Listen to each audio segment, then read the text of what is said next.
días, comunidad Bernauta. Les saluda Thais Aguilar, productora y conductora de este programa Contravía, que se emite todos los lunes a las 11 de la mañana a través de esta multiplataforma de comunicación colaborativa que se llama Voces por Media Calle. Para mí es un placer tenerles hoy, acompañarles este lunes 11 de julio del 2022. Y para hablar de un tema que tal vez no todo el mundo, o sea, tal vez sí lo conozcan, pero no ha tenido tanta repercusión en la gran prensa costarricense.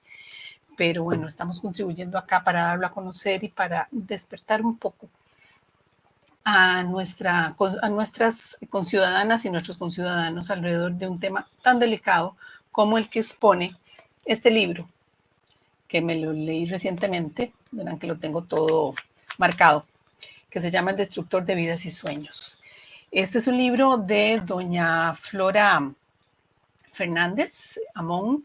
Ella es autora donde se refiere al lamentable caso de la quiebra, porque en realidad eso es lo que aparentemente ha sucedido, de la Corporación Aldesa, muy conocida en el país porque era una corporación de muchos años, donde también contaba o cuenta entre sus personas de junta directiva gente muy relevante y muy conocida, tanto a nivel político como a nivel social. Y después de la lectura de este libro y de revisar algunos otros documentos, que este es un caso que realmente se ha venido exponiendo, especialmente a través de redes sociales y de medios como el nuestro, como Voces por Media Calle. Y es un tema muy complejo, pero yo quiero resumirles aquí varias de las conclusiones a las que llega doña Flora Fernández, quien luego nos explicará pues, brevemente quién es ella y demás, y qué encontró en su investigación. Según el libro de doña Flora, la pérdida de Aldesa asciende a 222 millones de dólares, ¿verdad? Y esto es lo que dicen las autoridades del Poder Judicial, especialmente, si mal no recuerdo. Esta situación económica afecta o está afectando a 351 personas físicas, quienes perdieron cada una en promedio un monto de $206,043. Y es una suma nada despreciable. Creo que muchísimas personas en nuestro país jamás vamos a tener una capacidad de ahorro de esa magnitud a lo largo de aunque trabajemos de sol a sol todos los días. 179 personas jurídicas habrían perdido, si estuvieron afectadas, y cada una de estas personas jurídicas, léase empresas, sociedades anónimas, puede ser de personas, puede ser empresas, etcétera, perdieron en promedio $490,803 cada una. 30 asociaciones solidaristas del país perdieron un monto aproximado de 10 millones de dólares, afectando a un promedio de 27,550 trabajadoras y trabajadores, quienes a su vez vieron esfumados un promedio de $450 cada uno. Y también es importante recordar quiénes son parte de las personas, porque este caso es tan sonado en el país y tal vez porque no tiene repercusión en algunos medios de comunicación, digamos, de más peso. Y es que altos funcionarios del Estado y de medios de comunicación forman parte o han formado parte de la Junta Directiva de Aldesa, ¿verdad? Cuyo principal, el rostro más visible de esta empresa ha sido Javier Chávez, quien fue ministro de Obras Públicas y Transportes en la administración de don Abel Pacheco en el periodo 2002-2006. Sin embargo, él no concluyó, si mal no recuerdo, esa administración. Y quien es además el presidente de la Corporación Aldesa Valores. Además, don Javier Chávez es el esposo de la que fuera la encargada del equipo económico del presidente del gobierno de Carlos Alvarado, creo que en su primer año y medio, y que es la actual representante creo que hasta la semana pasada, ante el Banco Interamericano de Desarrollo, la representante de Costa Rica ante el Banco Interamericano de Desarrollo, doña Edna Camacho.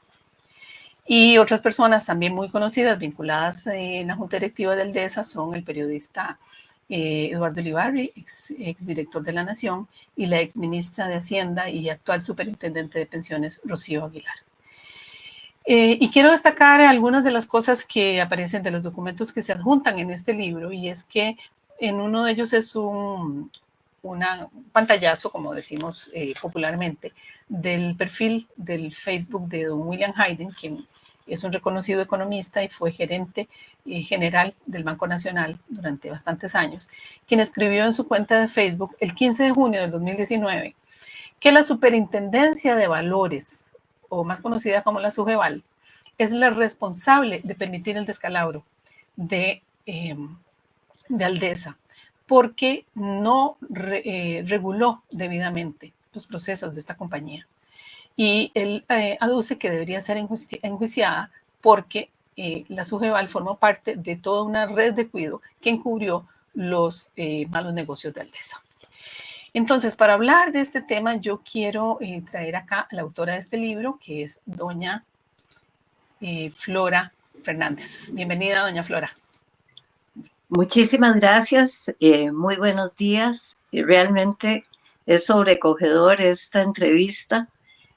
Cuando hemos visto años de silencio, no en la gran prensa, porque no podemos llamar gran prensa a la prensa canalla, como actualmente se le llama en Costa Rica. Es una prensa empequeñecida, muy mezquina, por cierto, y para mí la gran prensa en este momento se llaman las redes sociales, se llaman programas como este, Semanario, Diario Extra, Surcos Digital, El Observador y muchos otros que se interesaron en el tema y son los que han ayudado a que un caso de tal magnitud de corrupción, donde está involucrada directamente La Nación e indirectamente Canal 7, Repretel y todos los demás medios, lográramos romper ese cerco mediático. Ha sido muy difícil, porque yo comencé prácticamente sola, pero hoy día es uno de los escándalos en Costa Rica que todo el mundo se ha ido enterando. En efecto. Así es, en efecto. Bueno, doña Flora, cuéntenos su experiencia con la Corporación Aldesa. ¿Cómo fue eso? Y por favor, brevemente, porque si no nos va a alcanzar toda la hora, y también que nos cuente un poco quién es usted, ¿verdad? Y por qué decide escribir el libro. Bueno, yo soy administradora de empresas, no soy escritora de ninguna manera, y trabajé durante 13 años en Naciones Unidas en una oficina de la CEPAL dedicada a la demografía. En el año 93, a final del año 93, el proyecto en el que yo trabajaba terminaba y comenzaba otro, pero mi papá me pidió que le ayudara en un negocio de la familia de relojería.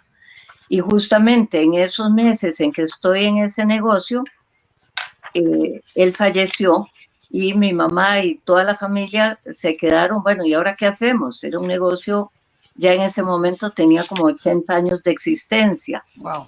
Entonces, casi 90 más bien.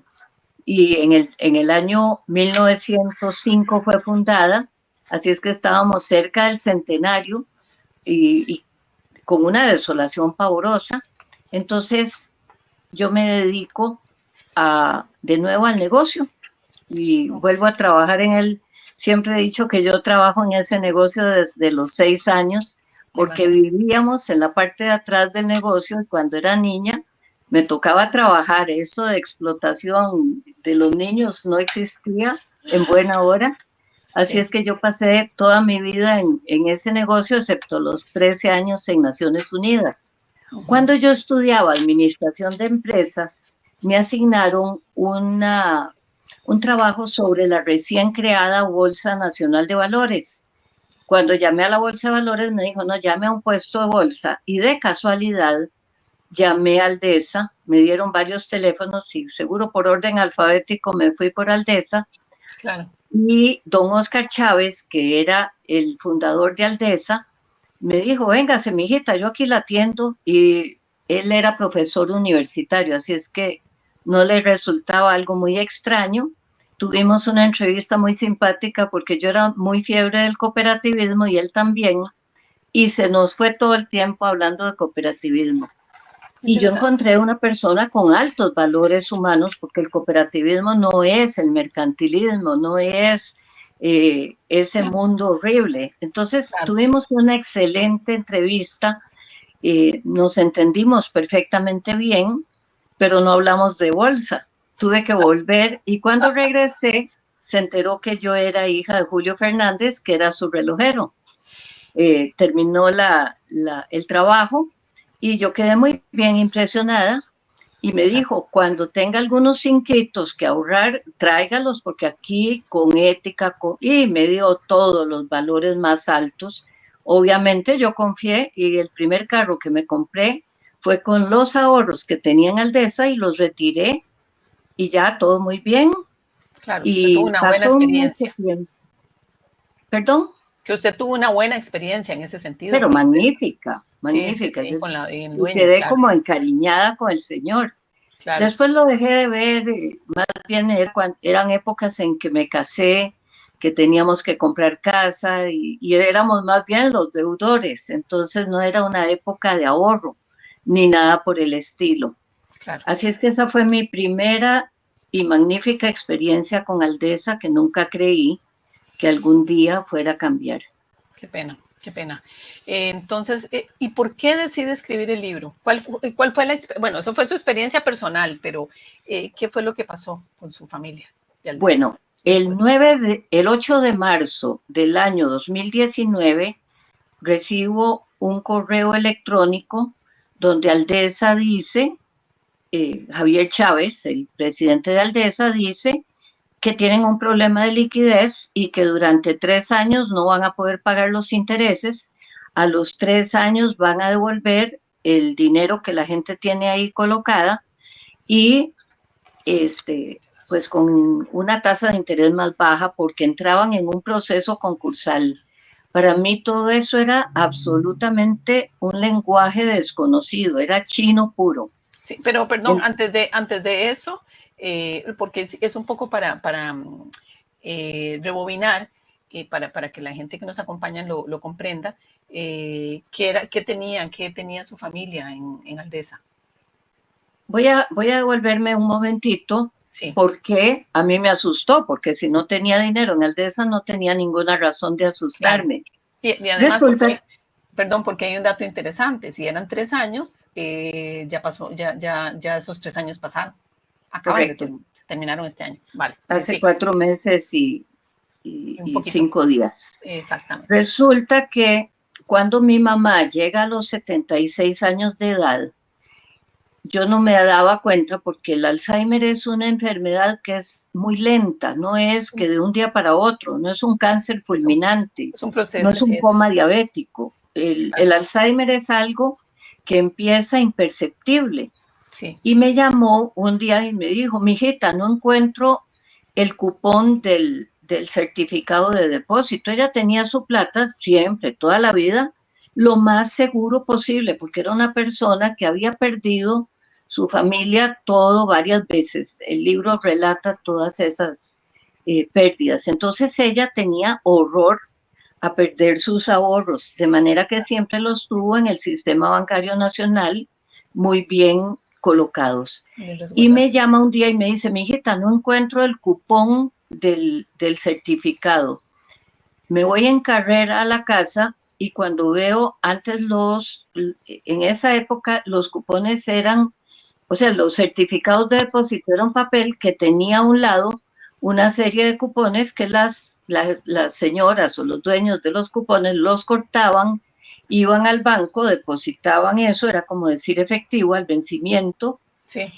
y cuando llego me encuentro que el certificado de depósito no tenía cupones, ya los había recortado todos. Ah, Entonces le dije, mire, no hay cupón porque usted no lo renovó, tenía que uh-huh. haber ido al banco a renovarlo.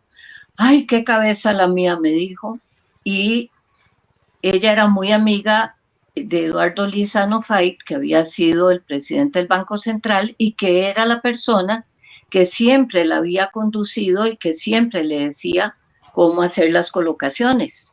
Ajá. Entonces él mismo le dijo, vea, yo tengo plata en Aldesa y tiene la ventaja de que automáticamente le van a ir renovando las inversiones, o sea, los ahorros que usted tiene, para que no le vuelva a suceder eso. Ese mes tuve que salir yo en carrera a darle el dinero que necesitaba porque no Sí, tenía absolutamente nada. claro. Entonces, en el año 2011, él la lleva a Aldesa Valores, puesto de bolsa. Era un puesto de bolsa de la Bolsa Nacional de Valores. En ese momento ni ella ni yo teníamos así como una idea clara que era su jeval, que era su jefe, que era regulado. Solamente sabíamos que era algo seguro y más si don Eduardo Lizano era quien la estaba llevando y si él mismo tenía plata ahí ahorrada, pues era indiscutible que estábamos yendo a un lugar Al lugar. seguro. Claro, Entonces, el lugar cuando ella adecuado. me, correcto, cuando ella me pregunta, le digo yo, ay, yo conocí a don Oscar hace, ya eran 30 años en ese momento. Bueno, resulta que en 30 años ya él era un anciano, ya él tenía cerca de 90 años, Ah, sí, ya claro. no era la persona que yo había conocido. Sí. Y una nueva y temible generación, sus hijos, habían tomado el mando, pero yo no imaginaba que eso pudiese representar peligro alguno. ¿Por qué? Pues porque toda la estructura, el puesto de bolsa, Sí, no. la asesoría de don Eduardo Lizano, conocer que Aldesa tenía 30 años, 40 años de existencia en ese momento, haber Era, hablado con don Oscar, yo le dije a mi mamá, tranquila, es gente buenísima, pero era todo un claro, yo respaldo. estaba pensando, Claro, ok. Bueno, entonces así fue como usted se introdujo a esta situación. Y bueno, ¿y qué pasó después? bueno, cuando sale la noticia, el correo Del que correo. dice, porque mi mamá ya empieza a los 80 años, o sea, en el año, ella cumplió 80 años en el 2015. En ese momento ya se le diagnostica el Alzheimer, ya ahí Ya lo sí no tenía. había duda. Unos Ya lo meses tenía. antes le habían llamado de esas llamadas que hacen de prisión y que le piden información, ella dio las claves y todo. Ahí fue un campanazo muy claro de que ella estaba ya perdiendo facultades. Claro. Entonces yo le avisé inmediatamente al corredor de bolsa lo que había sucedido y le dije, mire, pero claro, yo no tenía idea que eso era ya los primeros indicios de un Alzheimer, pero sí le comenté un poco que yo la notaba un poco más desorientada, más perdida y lo que había sucedido. Ujú. Entonces, ahí, imagínense que ahí fue cuando aprovecharon a sacarle cualquier cantidad de firmas, a sabiendas el corredor de bolsa, porque yo se lo había dicho muy claro, que ella había estado ya perdiendo facultades y lo que había pasado. Ujú. De eso me vine a dar cuenta hace pocos meses por una denuncia que yo había presentado y el abogado de Aldesa me puso a reconocer la firma.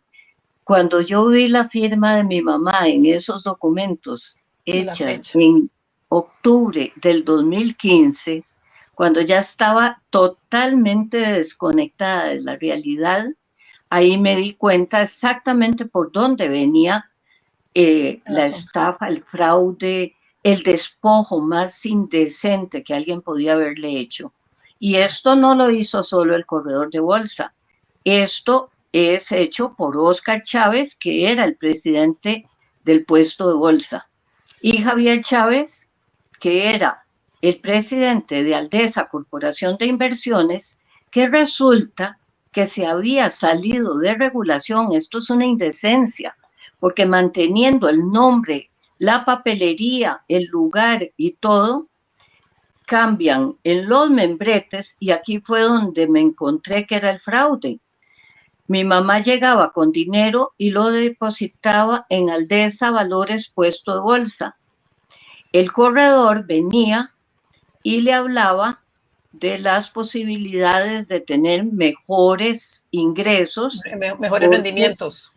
claro, porque habían proyectos que pagaban un poquito más y una señora de 80 años, Con Alzheimer, lógicamente, decía, bueno, yo el mayor rendimiento, más contenta voy a estar. por Y supuesto. ahí era donde precisamente fue el patrón que utilizaron con todas las personas con las que yo hablé cuando escribí el libro. Sí, eso, Todas las personas juraban que estaban en un puesto de bolsa, no sabían que era regulado y no regulado, pero claro, sabían que estaban en un puesto de bolsa seguro y de repente, ¿qué era lo que pasaba? Ellos entraban con la plata al puesto de bolsa sí, y le daban un recibo del puesto de bolsa. claro. Venía el corredor de bolsa a la casa de todas las personas. Muchas personas no llegaron a conocer las oficinas de Aldesa, de las Ujú. que hablé. Él venía con la papelería en que esa persona inmediatamente estaba cediendo todo lo que había depositado en el puesto de bolsa a Aldesa Corporación de Inversiones. Esa era ¿Y la letra quién no iba a pequeña. firmar? ¿Perdón? Esa era la letra pequeña. Esa es la letra Ahí pequeña, estaba la letra menuda que es donde hay que y leer en siempre. no, lo que había que leer no era la letra menuda, era el membrete. Además, bueno, no, y la letra menuda también. Era tan grande el membrete que la gente no se daba cuenta Claro. que le habían sacado la plata de Aldesa, puesto de bolsa, y se la habían colocado en Aldesa, Corporación de Inversiones. Ok, ¿y ¿Quién se podía percatar? ¿cuál es la diferencia, doña Flora, entre una y otra? Porque esto es fundamental. Aldesa, puesto de bolsa, es un puesto de bolsa Sí, que está, que digamos, recoge dineros para generar inversiones y los máximos rendimientos. correcto. Uh Se -huh. lo voy a poner muy sencillo. Usted llega al Banco Nacional, al Banco de Costa Rica, y deposita plata.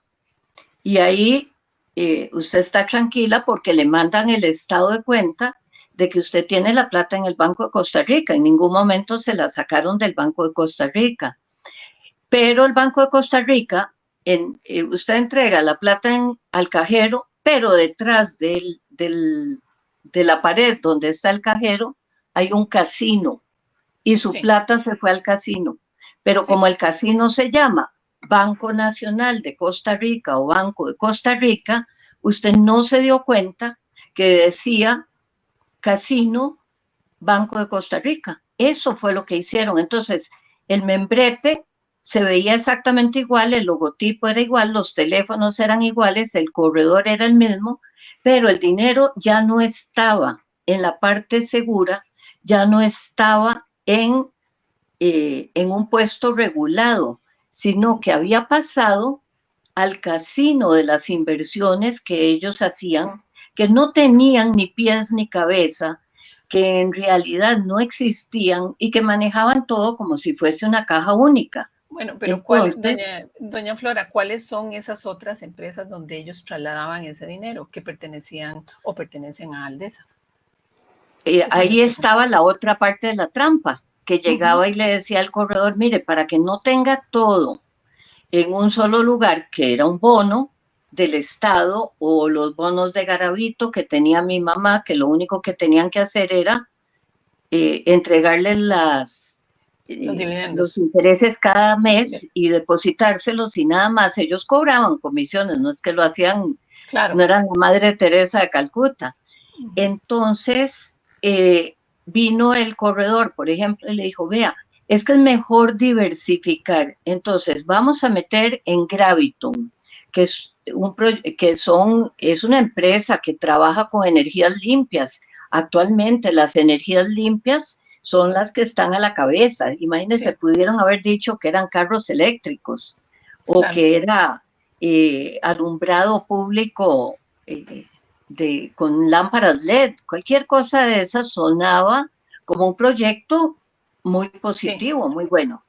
Pero le vamos a poner otro en un proyecto de vivienda. Vea, doña Raquel, como usted es una persona de buen corazón, tan sensible, y usted le interesa a la gente pobre, porque se iban metiendo, eh, viendo un poco las El perfil. inquietudes o las inclinaciones de la gente.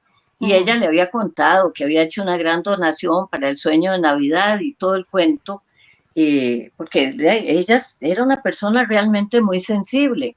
Entonces, vamos a poner en un proyecto de interés de vivienda para gente de escasos recursos. Usted sabe que la gente pobre siempre paga. La gente pobre es muy honesta en este país y esa es una manera de ayudar a desarrollar el país y darle vivienda a gente como la del sueño de Navidad que a usted le preocupó tanto. Y claro, ¿verdad? Ahí iba la firma al proyecto de vivienda. Ahora vea, ahí, como no todo hay que tenerlo en la misma canasta, hay otro proyecto que son unas bodegas de zona franca en el Coyol de Alajuela. Eso es muy seguro, tiene una tasa de interés un poquito más alta, pero bueno, ya ahí es una empresa mercantil y es que usted también tiene que cuidar, no solamente tratar de ayudar al ambiente y a la gente, sino esta es una manera de que usted tenga su plata bien segura y se la vamos a poner en Coyol. Y para eso vamos a usar un bono que usted tiene de la deuda de Costa Rica como respaldo. Imagínese que pusieron, y primero me dijo ella que le había dicho que un apalancamiento. Yo le dije, mira, apalancamiento es una deuda, yo no veo para qué usted se va a endeudar, claro. Mejor no lo haga. Y el mismo Eduardo Lizano le dijo, no haga ningún apalancamiento. Eso fue en julio. 2 meses después vino con lo mismo, pero le llamó recompra. Y ni don Eduardo Lizano ni yo entendimos que recompra y apalancamiento era lo mismo. Ups. Y se hizo. Y se perdió ese dinero porque resulta que a esa gente sí había que pagarle. ¿A quién era esa gente? Ellos mismos. Entonces, el 15 de marzo, una semana después del colapso de Aldesa, me llama el corredor de bolsa y me dice que llamaron a margen el título. Yo ni entendía de qué me estaban hablando y que debía depositar $14,600 para salvarlo. Y le digo yo, y eso me llama el viernes a las 3 de la tarde. ¿Y cuándo es que hay que hacer el depósito? El lunes a las 8 de la mañana. Vea, esto era un secuestro express, lo que me propuso. Pero doña Flora, perdón, no, termine, perdón, termine. No, finalmente la otra porción de la inversión era en Aldesa Corporación de Inversiones. Entonces, eso yo lo entendí que estaba en Aldesa Puesto de Bolsa, no, estaba en el casino.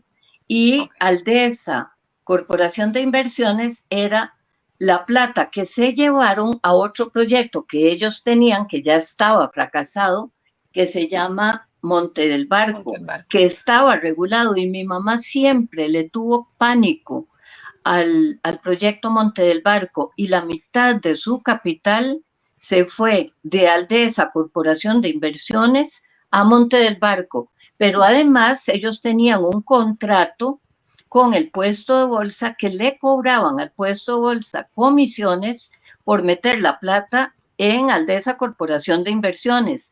Y Aldesa Corporación de Inversiones cobraba otra comisión por meterlo en Monte del Barco, que era en realidad sacarlo del dominio y del poder de la persona ahorrante, porque yo nunca digo inversionista. Yo no veo a mi mamá a los 80 años jugando de inversionista, si toda la vida había sido ahorrante. Bueno, pero así fue, la misma historia se repetía en todas las personas que yo entrevisté. Perdón, volvamos ya me recordé la pregunta, volvamos al correo del 19 de marzo, creo que fue del 2019. Correcto. Ese correo era tan frío, tan mortal. Cuando yo lo recibí, mi primera impresión o el primer sentimiento, así me atravesó la cabeza y ya yo ahí dije, esto se perdió todo. Fue mi primera sensación, más intuitiva que cualquier cosa. Que suelen ser las certeras, ¿ah? Son las más acertadas. Sí. El asunto es que yo me fui al juzgado concursal y me entregaron en un disco compacto lo que ellos habían presentado. Vea, era un mamarracho que daba vergüenza ver lo que ellos habían presentado y más vergüenza debería de darle al juzgado, al Poder Judicial, estar siendo cómplices de ese movimiento que están haciendo, Pero, porque en es qué una manera de consiste? evitar la quiebra. Sí, ¿Perdón? pero ¿en qué consiste? O sea, yo le rogaría que nos describiera el hecho, ¿verdad? Lo que usted encontró. O sea, si había un expediente, quiere decir que ya había ya el caso se había elevado a una investigación desde el Poder Judicial.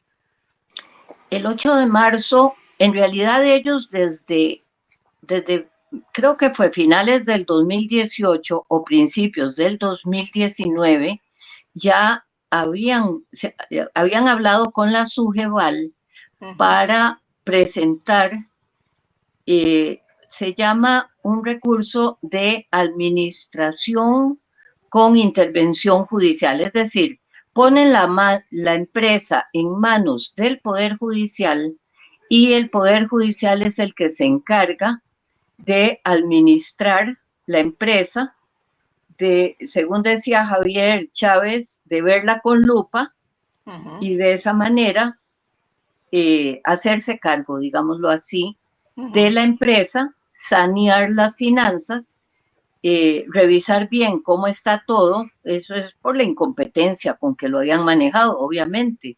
Y supuestamente en 3 años el Poder Judicial se retiraba y volvía a poner en manos de la empresa si hacía falta capitalizarla o qué sé yo, lo que fuera necesario, se haría cargo el Poder Judicial. Pero el documento que ellos presentan, que es como de 3.000 folios y que es una indecencia, vean, no venían ni siquiera los nombres y direcciones completas de los afectados, lo que me habría permitido conseguir a la gente. Decía, por ejemplo, Pedro Pérez, de Kentucky 50 al norte. ¿Cuál Kentucky? Sí. Teléfono, ninguno. Correo electrónico, ninguno. Al propio omitieron mucha información. Entonces, el concursal les devuelve y les dice, vea, esto es omiso, falta esta información, no está esto, no está lo además, otro. eso es una estrategia de muchos abogados y abogadas en el país para hacer más lentos los procesos. Y lo Esa era conocemos muchas personas. exactamente la idea, es decir, ir pateando la bola, Sí. ir poniendo quitaban, digamos, por ejemplo, le pedían una información y la presentaba con errores infantiles. Por Sí, sí, ejemplo, sí. ponga las direcciones. ¿Por qué ponía las direcciones incompletas? Sí, doña Flora, pero no nos centremos en eso, porque no nos va a alcanzar el tiempo. O sea, lo que quiero es ir al grano, ¿verdad? Porque yo entiendo que usted en eso es muy puntillosa, pero sí, por favor, lo que queremos es, pues, un poco detectar esa forma de operación, ¿verdad? Que no es, no hay que dejar de pasar de lado, pero sí me interesa porque todavía me quedan como 4 preguntas más y no nos va a alcanzar el tiempo. Sí. Entonces, ustedes ya no reciben, o sea, les dicen ya no van a recibir el dinero y su madre se queda sin ingreso, porque ella vivía de los intereses. Okay. Mi madre y todas las personas otras que recibieron. 351 personas que tenían en promedio $200,000 y había muchas personas jurídicas que en realidad eran sociedades patrimoniales. Mi mamá tenía una sociedad patrimonial, lo único que tenía era la casa y sus ahorros. Claro. Entonces, y otro detalle, la edad promedio de los ahorrantes que tenía Aldesa en personas físicas superaba los 65 años de edad. Estamos hablando de puros adultos mayores muy vulnerables en su situación.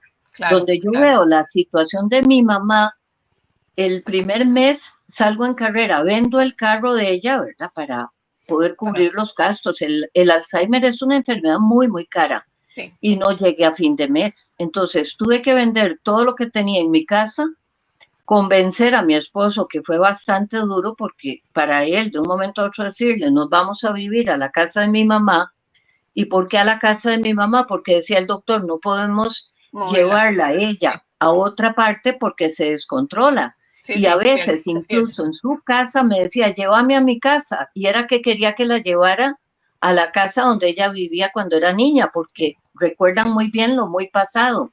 Sí. Entonces fue algo desesperante, tuve que venirme. Y encima de eso, al año siguiente, se viene la pandemia, me cierran el negocio durante Uf, 3 meses a lo largo del año y los gastos seguían siendo los altísimos. mismos, Ya sí, no claro. había carro que vender y no había nada que hacer, era una cosa desesperante. En Sí, esa época fue cuando yo hablé con mucha gente, empecé las entrevistas muchas veces por teléfono, porque como habíamos hecho una página en Facebook y ahí aparecía mi teléfono, la gente me llamaba ok, desesperada, ya llevaban un año y no veían nada. claro, Cuando claro. pasa un año, el perito económico dice no es viable. O sea, ya no hay No hay dinero, administración por intervención judicial, no hay nada. claro. Todas las propiedades estaban comprometidas, pongamos mucha atención, en fideicomisos y las habían puesto, por ejemplo, una de Monte del Barco, que era un proyecto de turismo, una de las propiedades de 12 millones la pusieron a responder por un préstamo de 1.700.000. Como no lo pagaron, la propiedad se liquidó. Y si las propiedades se estaban liquidando a una velocidad que era apabullante, eso significaba que quienes estaban quedando sin plata eran los ahorrantes. Ellos Claro, tenían todo muy amarrado, igual claro. que está haciendo la nación ahora con los fideicomisos, porque en realidad Aldesa, y lo voy a decir así como son las cosas porque no vale la pena darle Es, mucha vuelta, era la lavandería de la nación. Aldesa fue la que colocó los fondos del IBM y del ROP, es decir, las pensiones de la gente en este momento están no se sabe dónde y no se tiene ninguna seguridad. Ya sí, ellos tienen la escuela de Aldesa, estaba la junta directiva de Aldesa y de la Nación, era prácticamente calcada. Mario Montealegre Saborío era el secretario en sí, las dos directivas. Luis Mesalles Jorba era el tesorero, no era cualquier puesto, claro. el tesorero de Aldesa, pero además columnista de La Nación y muy valorado. Eduardo Ulibarri, director de La Nación, Ex director. era el vicepresidente de Aldesa. Rocío Sí, Aguilar Montoya aparece después de ser empleada de Aldesa y de haber comprometido en inversiones esas de casino, el capital de la gente, aparece ministra de Hacienda y además oculta la información de cuánto le debe Aldesa al fisco, que es una millonada. Todos esos indicios habrían hecho que la gente se pellizcara y claro, sacara la plata de Aldesa, pero no. Ahí claro, está no. la complicidad política, En silencio. económica, fiscal, toda a favor de Aldesa. Y el medio de prensa más grande de antes, porque ahora se ha vuelto lo más pequeño, ya la gente no lo toma tan en serio, ocultando y no permitiendo que saliera la información. Y Canal 7 y Canal 6 se suman Claro. y de esa manera tapan absolutamente todo. Entonces Claro, queda, para evitar dar digamos, claro, poner a la gente en alerta.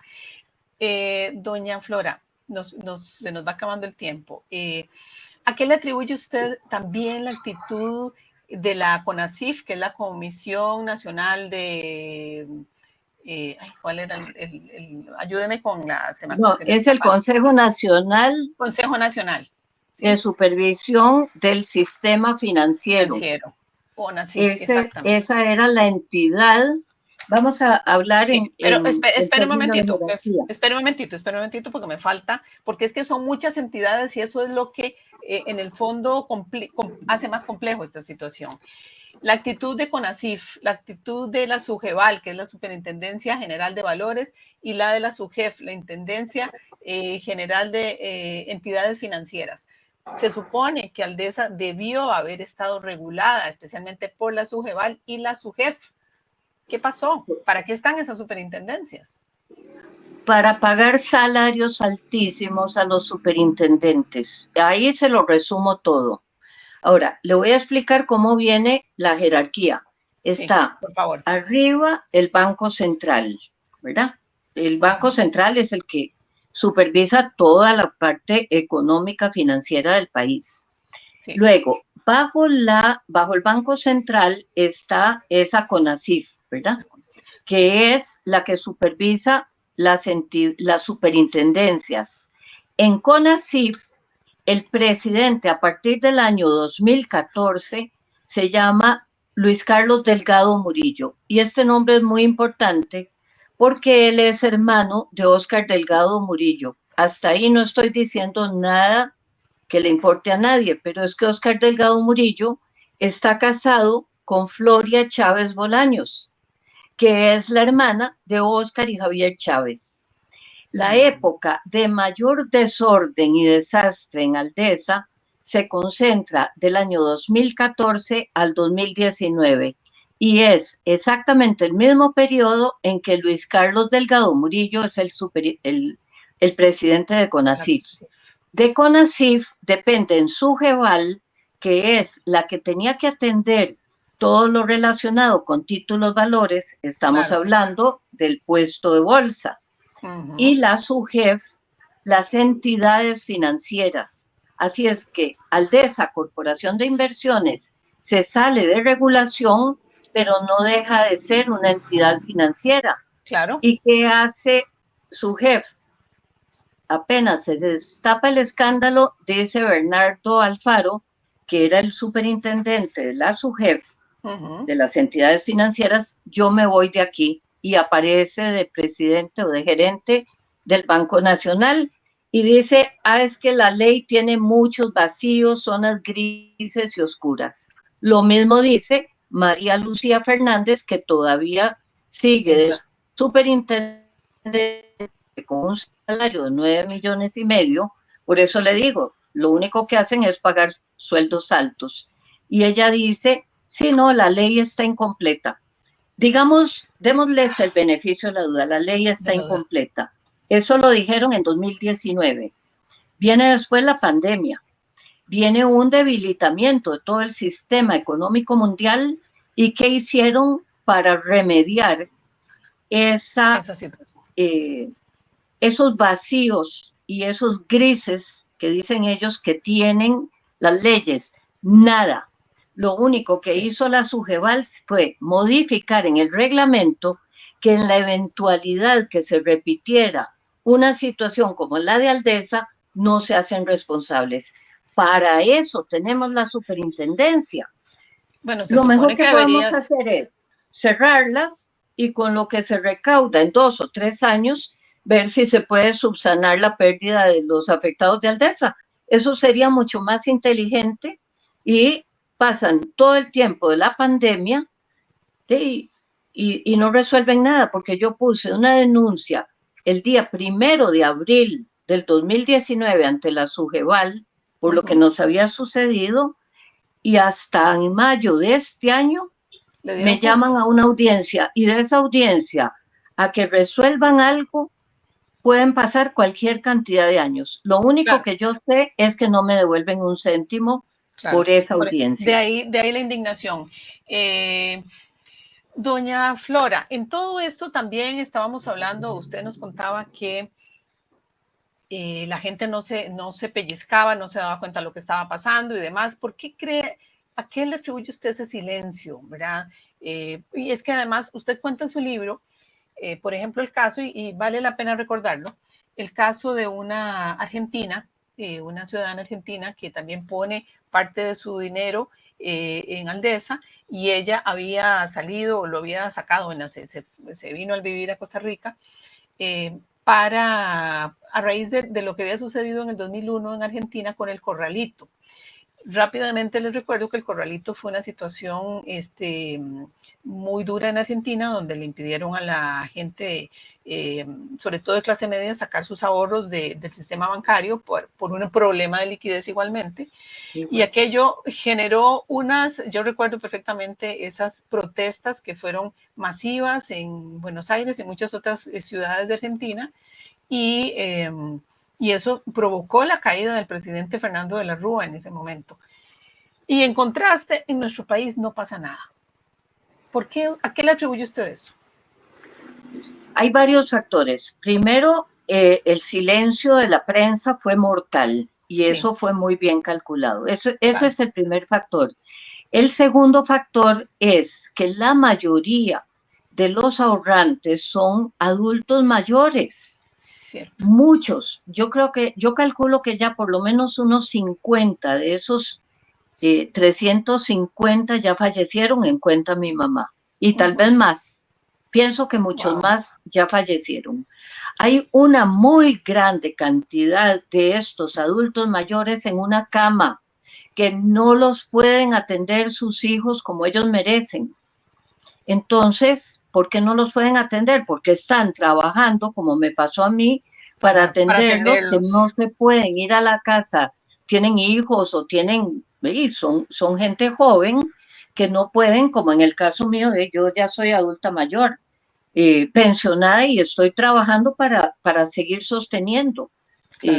un montón de cosas que quedaron pendientes A de raíz mi de todo mamá y esto. que hay que pagar. Claro. Entonces, estamos hablando de gente joven que tiene que atender una familia y entonces antes con la plata del papá o de la mamá le pagaban una enfermera para que la tuvieran en una cama de esos colchones de aire o de agua. Especiales. Claro. Bueno, ya no hay colchón de agua, el cuerpo se les rompe, la familia está desesperada, hay ancianos que cerraron, o sea, digo ancianos porque son personas de más de 70 años, Sí. cerraron su bufete, cerraron su consultorio médico de dentista o lo que sea hace 10 años, que fue cuando empezaba la pirámide esta de Aldesa, Claro. ¿verdad? Claro. De que recogían plata para pagar intereses, pero no hay Entonces, ningún proyecto, esa es la realidad, los proyectos no existen. En Monte del Barco no construyeron un centímetro cúbico y Monte del Barco son 165 millones de dólares más que se chuparon la plata de Aldesa, ¿ok? wow. O sea que estamos hablando O sea, ahí de está, ahí, 400 millones de dólares ocultados por la nación y por toda la prensa canalla de este país. Entonces, ¿qué es lo que sucede? ¿Cómo voy a sacar yo de la cama, de la silla de ruedas, de la andadera, bueno, pero de su desesperación a estos adultos mayores? sí, pero Entonces, la los primera familiares son también. limitaciones físicas Claro, y claro. mentales, porque a Sí, mi mamá, como decía mi hermano, no podría ni siquiera pedir limosna para sobrevivir. Entonces, esa es una buena parte de esa población. Hay otra parte de la población que no quieren perder la esperanza y Javier los engañaba. El viernes hicimos la manifestación de los ausentes frente a la corte, donde llevamos sillas de ruedas y donde llevamos todos los accesorios que se usan diciendo, vean, no están aquí porque no pueden estar aquí, no porque no quieran, claro, pero hay una parte que siente vergüenza y esa claro. es una parte significativa. Gente que dice, ¿cómo me hicieron esto a mí?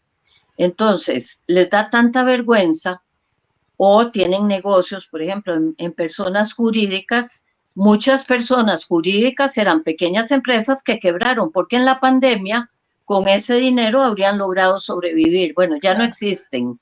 Entonces, ya esa gente dice, no tengo ni la empresa ni la plata, tienen que ir a ver en qué trabajan. Sí, Profesionales jubilados que me dicen, mire, yo era abogado, pero yo no puedo volver a abrir un bufete porque ahora ya todo es digital y yo no sé nada de eso.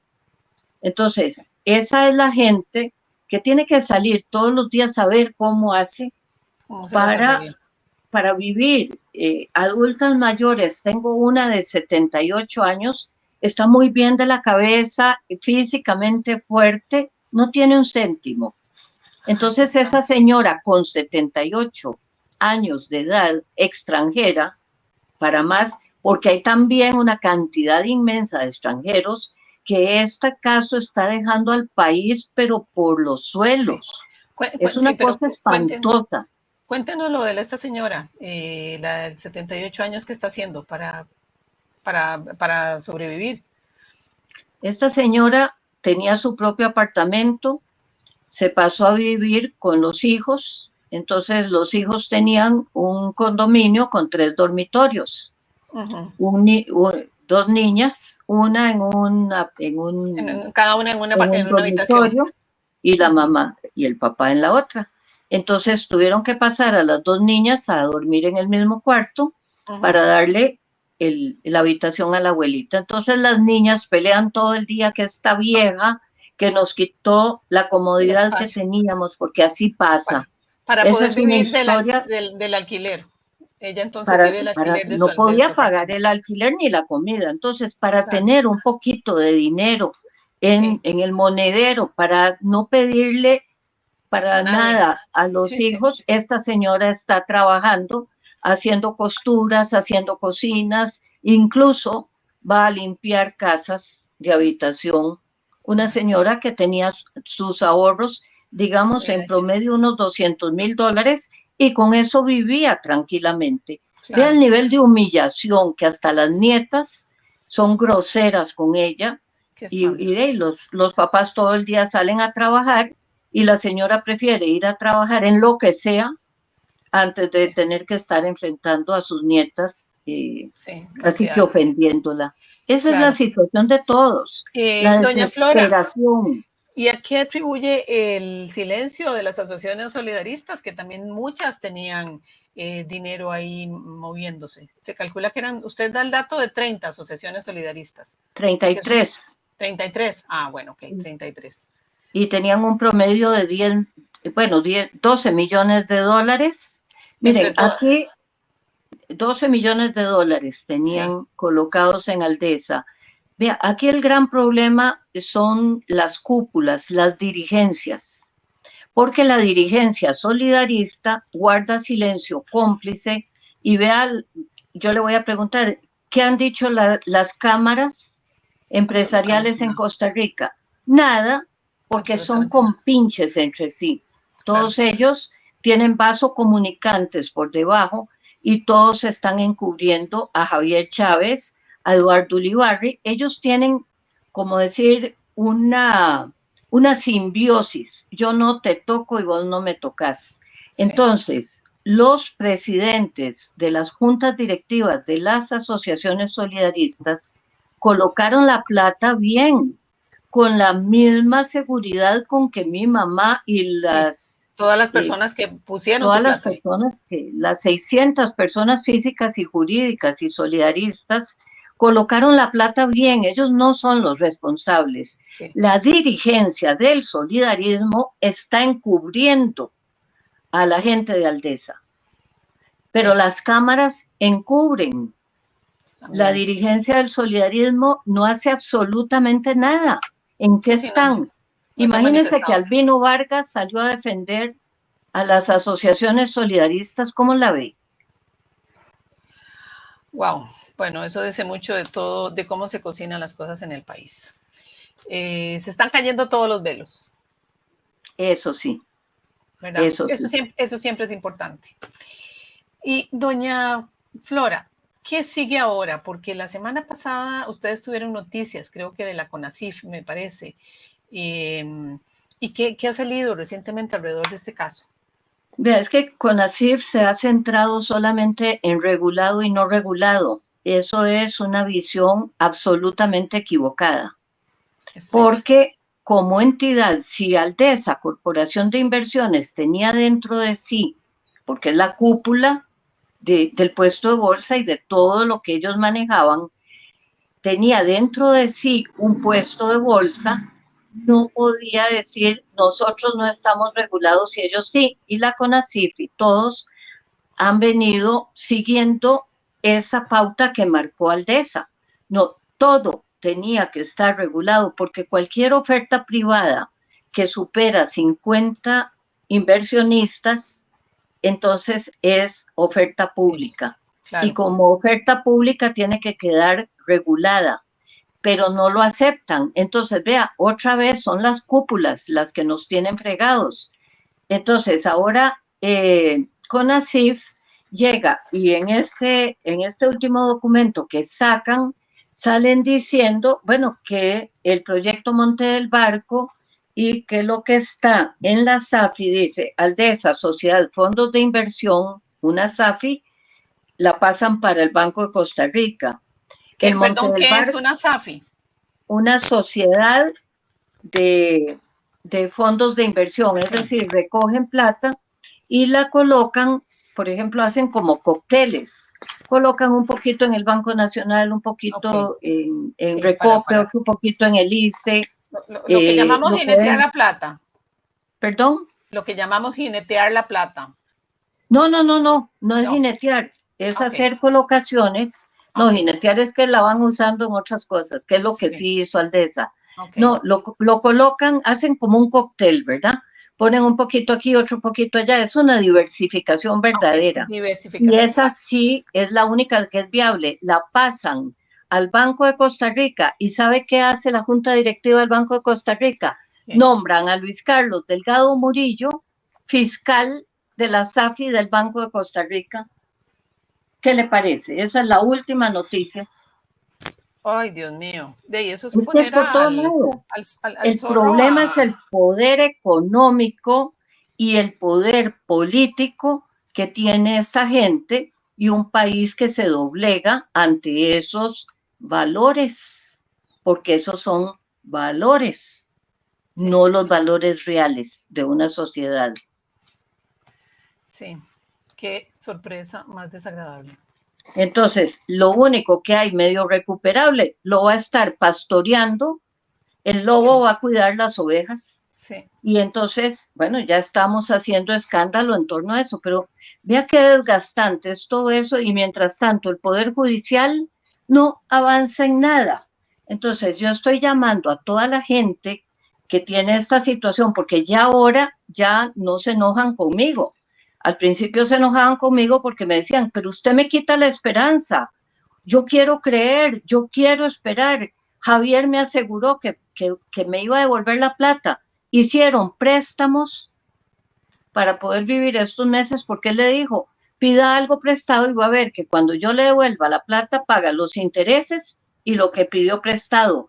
Llega el 8 de marzo del 2022, vence el plazo y no llama a nadie, no dice nada. No pasó nada. Claro. No pasó nada. Sí, sigue el engaño. Entonces ahora lo único que nos queda, y yo llamo a la gente afectada, es llámenme para decirles cómo se presenta una denuncia penal. Ya es lo único que nos queda. Ya no esperen que van a recibir nada. No hay nada. Ahora sí, es cierto, la realidad es, no hay nada. Pero hay que meter a esta gente a la cárcel, no importa el poder que tengan, no importa nada. Y ojalá que Warner Molina no sea nombrado como fiscal general, porque si lo nombran, hasta por su bien, porque ese hombre podría terminar en la cárcel si es de los que se suman, y es muy probable que lo haría, a estas barbaridades de ocultamiento de la información. ¿Y por qué específicamente Warner Molina? Porque es la mano derecha de Emilia Navas, que no la mencioné dentro de todas esas cúpulas de poder, que era la esposa, es la esposa a ratos y a ratos es la amante de Francisco Campos. Están divorciados, entonces a veces dice, él no es nada mío cuando le conviene, y él es mi esposo cuando le conviene, y él es el abogado de Javier Chávez. Vea que todas las cúpulas están podridas en este país. Somos un país muy pequeño. Sí, también somos un país, lamentablemente un país muy pequeño, donde se dan este tipo de situaciones, bueno, y en otros países también, no solo allí. Doña Flora, voy a robarle probablemente unos minutitos más a la gente, vamos a pasar de la hora. ¿Usted no ha sufrido amenazas por todas estas denuncias y este trabajo que ha hecho? Amenazas no, pero sí reclamos, por ejemplo, parte de la familia de Javier Chávez, parte de la familia me ha pasado información muy valiosa que en el libro fue fundamental. Y hay otra parte que me reclama que me dice, pero ¿por qué usted me involucra a mí? Yo no involucro a nadie, usted está involucrado. No. Usted está involucrado, ¿verdad? Per se, por haber hecho lo que hizo. O sea, sí, claro. asume las responsabilidades de sus actos. nada más, Claro. o de su familia. Puede ser que ellos no hayan hecho nada, pero entonces no me reclame, que yo le reclamo a la familia. Lo que sí ha sucedido, y son indicios, pero no les doy mucha importancia, porque muerta yo valgo más que viva en alguna medida. Si algo me pasara, el único enemigo, si tengo algún enemigo en la vida, es la gente de Aldesa. Entonces irían directo. Sí, digamos, por ejemplo, me han cortado el teléfono, llaman a Alice y me reportan el teléfono robado. Entonces me dejan desconectada varios días. Y cosas por el estilo, cosas muy pequeñas, en realidad nada así como que me asuste. Y la verdad, nada me asusta. Primero, ya mi mamá murió y la gran angustia mía era que ella llegara al último día de su vida bien, y fue la mujer más feliz del mundo, porque yo me vine a vivir con ella, porque jugábamos todo el día, porque yo le hacía cada comida, era una gozada para ella, porque pasamos si en la vida, porque en la vida de los hijos y padres tenemos conflictos, los tuvimos, ahí se murieron todos, y terminamos tan felices las dos, que cuando yo llegué, yo fui la que me la encontré, que ya se había dormido para siempre. Le dije, váyase en paz, ya estamos bien, todo va a estar bien, usted vaya tranquila. Entonces ya mi gran angustia se terminó. ¿Cuál es la angustia que me queda ahora? Vea, yo desde el primer momento dejé ir la plata. Yo sabía que se había perdido, pero aquí la dignidad no la voy a perder. Y eso ahora, mi gran lucha no es mía. Mi gran lucha es por rescatar un país que está completamente podrido en todas esas cúpulas, ayudarle a todos los adultos mayores que están sufriendo horriblemente a tomar este trago amargo y buscar todo lo positivo que la vida sí tiene, todos los valores que tenemos adentro, que este país castigue severamente lo que pasó, como pasó en Estados Unidos con Madoff, que se pudrió en la cárcel, que esta gente se pudra en la cárcel, que nada de que salen con un cancercito en la nariz y con un raspón en la rodilla y una leucemia terminal que la curan con guaro, como lo puse en el libro. Nada de esto. Aquí la lucha es, y ahora sí yo sé que toda la gente se va a unir en torno a esto. Por eso le digo, a mí me hacen algo, me amenazan o me pasa algo y va a levantar una indignación tremenda, porque ya los adultos mayores y sus hijos y las pequeñas empresas que quebraron y toda esa gente me creen a mí y le creen a usted y le creen a la pequeña prensa que es la más grande, nos creen a las redes, nos creen a nosotros. Entonces, desaparecerme a mí va a ser exactamente echarle gasolina al fuego. Es decir, ahí no va a haber silencio. Puede haber más silencio, puede haber más complicidad conmigo. Entonces, realmente yo no tengo ningún temor en la vida. He actuado correctamente toda mi vida. Mi familia me dio grandes valores. A mis hijos les dije, bueno, toda la herencia y todos los bienes materiales que a ustedes les iba a corresponder, se lo robaron otros que no tienen los valores que nosotros tenemos. Sí. Y ustedes son profesionales, ustedes pueden salir adelante, levántense. ¿Quién sabe qué clase de karma se va a llevar este dinero? Que yo no se lo deseo ni al peor enemigo como son estos, porque las cosas que se hacen tarde o temprano se pagan. Nosotros sí, claro, no sabemos cuándo se van a pagar. Yo no necesito más que almorzar, desayunar y a veces ni llego a cenar. No necesito 5 carros, con uno me sobra y puedo caminar. No necesito grandes riquezas para ser feliz y tengo una gran riqueza en toda la gente. Cuando yo hablo con cada persona afectada y ayudo a mitigar ese dolor, en ese momento yo me siento que tal vez esa es la razón y la misión que me corresponde seguir adelante. Y la voy a seguir hasta el último día de mi vida y espero que mi mente esté lúcida hasta el último día de mi vida para poder seguir en esta lucha. Doña Flora, ¿cuántas personas entrevistó? Porque aparecen 10 testimonios, creo, en su libro. Mire, más. Por ejemplo, el de la economista burlada, ¿sí? En realidad yo tuve que, porque la gente no quería que se supiera su nombre, ni su identidad, ni nada. Ni nada que las pusiera en evidencia. Nada que los pusiera en evidencia. De hecho, la del corralito argentino, a mí se me ocurrió ponerle el corralito tico asociándolo con lo de Argentina. En realidad fueron varios extranjeros de diferentes nacionalidades, porque cuando le puse la nacionalidad de la primera, que fue la persona con la que sí fui a Aldesa a protestar, me dijo esa persona, que era un hombre, no era una mujer, me dijo, no, yo no quiero que se sepa porque van a adivinar rápido por mi nacionalidad. Entonces, fui cambiando género, nacionalidad y todo.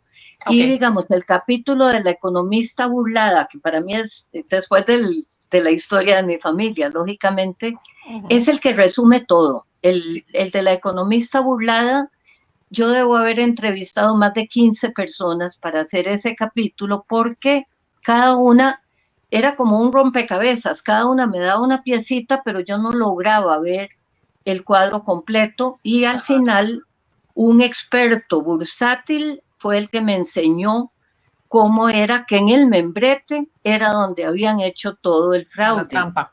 Porque ni don Eduardo Lizano logró descifrarme cómo fue que le habían hecho a él eso, hasta que hablé con el bursátil, que no era una persona afectada, sino uno de esos ángeles que le manda a uno la vida, y él fue el que me descifró todo, y otra muchacha que está fuera de Costa Rica me escribió y me dio muchos volados a partir de la ley reguladora del mercado de valores.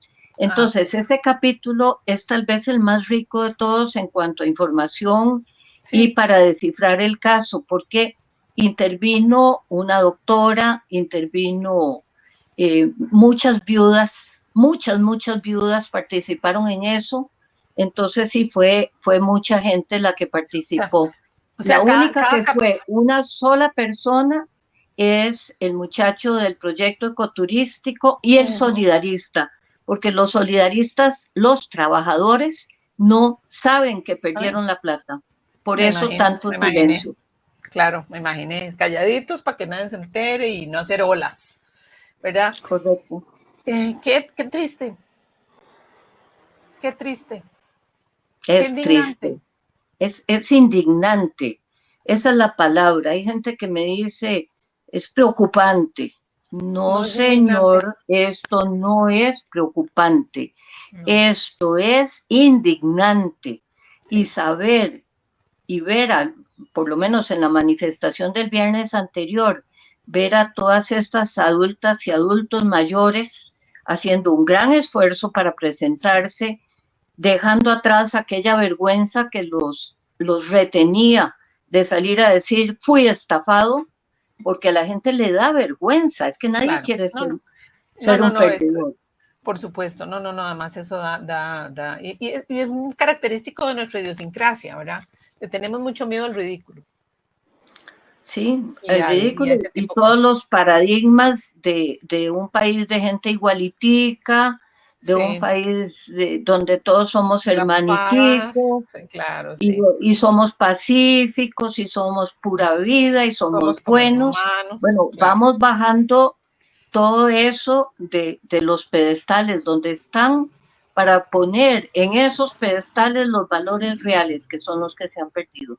Claro, en efecto.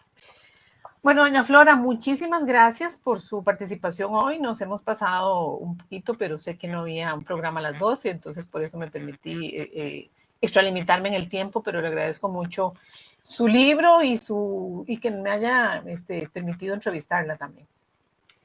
La agradecida soy yo y sobre todo que haya cruzado el Atlántico es algo que es sobrecogedor.